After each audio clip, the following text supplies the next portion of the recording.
यहाँ का ये महिमा ये है कि जिसके संतान ना हो यह 16 सोमवार करे, निश्चित संतान की प्राप्ति होती है। 5,500 वर्ष पुराना विग्रह है द्वापर युग से। अब हम आ चुके हैं मथुरा की परिक्रमा में गोकर्णनाथ महादेव के दर्शनों के लिए। यहाँ से अब हम गौ घाट की तरफ जाएंगे जहाँ पर कंस किला होगा। तो पहले करते हैं महादेव जी के दर्शन। जो 4 महादेव पड़ते हैं ब्रज में, गोकर्णेश्वर, पिपलेश्वर, भूतेश्वर और गलतेश्वर। ये चारों महादेव इस ब्रज की सीमा में हैं। ब्रज की क्षेत्र की सीमा की सुरक्षा के लिए चारों महादेव यहाँ ब्रज में विराजमान हैं। तो आइए करते हैं गोकर्णेश्वर महादेव के दर्शन।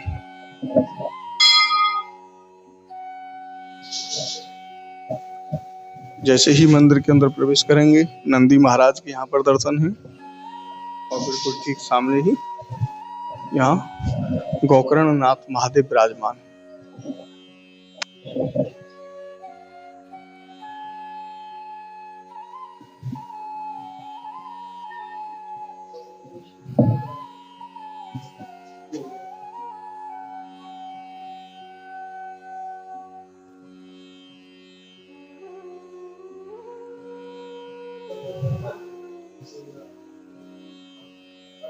छह नवमी की परिक्रमा श्रद्धालुजन इस ब्रज में करते हैं और कहा ऐसा जाता है कि सभी प्रकार के पापों को समाप्त करने वाली अक्षय नवमी की परिक्रमा है।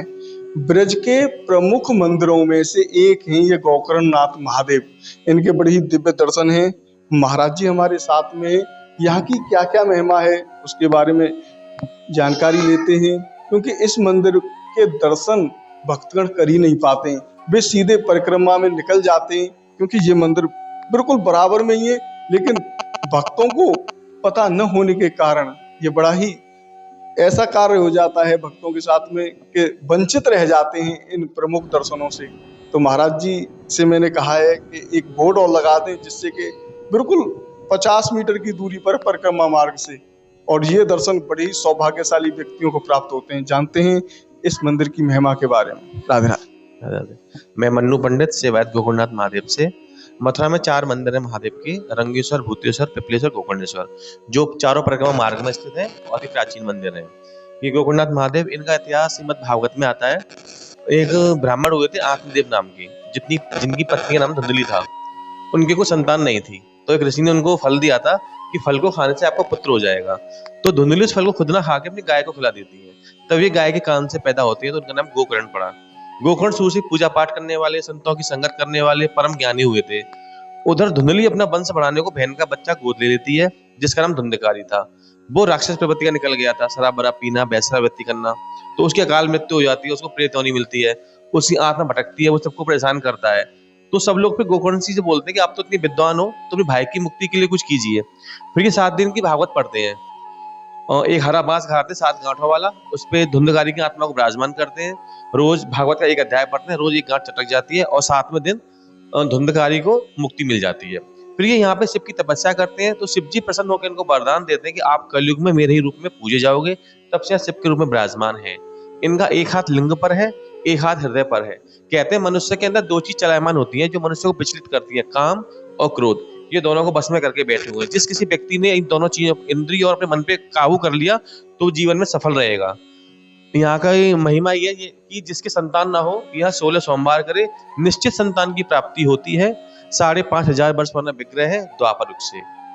और जिन लोगों बात कही थी उन्होंने अक्षय नवमी परिक्रमा की, जिन लोगों को पता है वो तो दर्शन करने आएंगे, क्योंकि वो चारों महादेवों के दर्शन जब तक ना हो जाए परिक्रमा अधूरी है, उसको फल ही नहीं मिलेगा।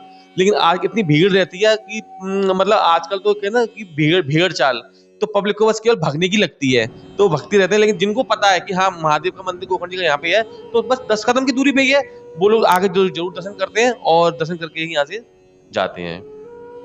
महाराज जी इस बार अक्षय तृतीया, अक्षय नवमी की जो व्यवस्था रहेगी परिक्रमा की, किस प्रकार से रहेगी? वो जैसे रहता है हर बार वही रहेगा। और लेकिन आप कह रहे हैं तो 1-2 बोर्ड हम लगा देंगे वहाँ पे, लेकिन कुछ फायदा नहीं होता है। 1-2 बार बैरिकेडिंग भी की थी, लेकिन पब्लिक को उसको तोड़ के ही भग गई आगे। बैरिकेडिंग कर दी थी कि मतलब मुड़ के परिक्रमा मंदिर होके जाए, मगर उसका कुछ भी फायदा नहीं हुआ। पब्लिक कहता है कितनी भीड़ चाल, वो वाला हिसाब है बस केवल। लेकिन जिनको पता है, पूरा चतुर्वेदी समाज मथुरा का, वो बिना दर्शन करे मंदिर से नहीं जाएगा। और जिनको पता है, बाहर से भी लोग जो आते हैं, जिनको पता है, आजकल गूगल पे, यूट्यूब पे सर्च मार लेते हैं, जिनको पता है वो दर्शन करके जाएंगे, लेकिन जिनको नहीं पता है ना, उनको तो बस क्या भागने की पड़ती है, बस केवल ये होता है। महाराज जी, इस परिक्रमा में प्रमुख दर्शन कौन कौन से पड़ते हैं, एक बार उनके नाम और हमें बता दीजिए। मथुरा की जी इतना तो देखो मेरे को भी वो नहीं है, जैसे कि सरस्वती कुंड है जी, फिर चामुंडा पड़ गया, चामुंडा देवी का मंदिर है, फिर ये गायत्री मंदिर है, फिर ये गोकर्णनाथ महादेव आ गया है, फिर इसके बाद में आगे जाएंगे तो ये पड़ेगा भद्रेश्वर महादेव पड़ता है, ये चक्रतीर्थ घाट पे। फिर कंस किला आ गया, वहाँ पे भी 2-3 शिव जी के शिवालय हैं, काफी प्राचीन है। वहीं पे चिंतामण महादेव है नीचे, वो है। फिर विश्राम घाट है, वहाँ यमुना मैया का मंदिर है, यमराज जी का मंदिर है। फिर उससे आगे बढ़ते हैं, वहाँ पे सप्तऋषि का मंदिर है वहाँ पे। फिर और आगे बढ़ते हैं, इतना तो देखो, हाँ इतना देखो, हाँ इतना मेरे को भी ज्ञान है। फिर कंगाली वंगाली भूतेश्वर रंगेश्वर, ये सब अपने परिक्रमा मार्ग, अति प्राचीन मंदिर है ये, जो मथुरा की परिक्रमा के मार्ग में पड़ते हैं। लेकिन हर भक्त कर नहीं पाता है। सप्तऋषि का टीला है, उसकी कहते हैं कि अरे इस पर चढ़ के कौन जाएगा, चलो सीधे ही निकल जाते हैं। जिसको जाना होता है वो जाता है, जैसे कि महाविद्या देवी का मंदिर पड़ता है, अब बिना उसके दर्शन करे भी परिक्रमा पूरी नहीं होती है, लेकिन पब्लिक नीचे होकर भक्ति रहती है, लेकिन जो जाएगा वो ऊपर चढ़ के जरूर जाएगा, ये है।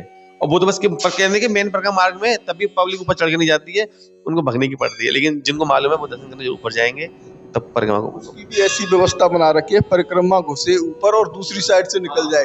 यहाँ की भी ऐसी व्यवस्था है, यहाँ से जाए मंदिर और इधर से निकल जाए। रास्ता बनी हुई है, पहले स्टार्टिंग में ऐसी लगती थी, मगर धीमे धीमे कट कट के पब्लिक की रुझान मतलब भगने का रहता है, बस चलने का, हमको बस केवल दौड़ लगानी है, बस ये रहता है। तो वो अपना जैसे जिसका हो।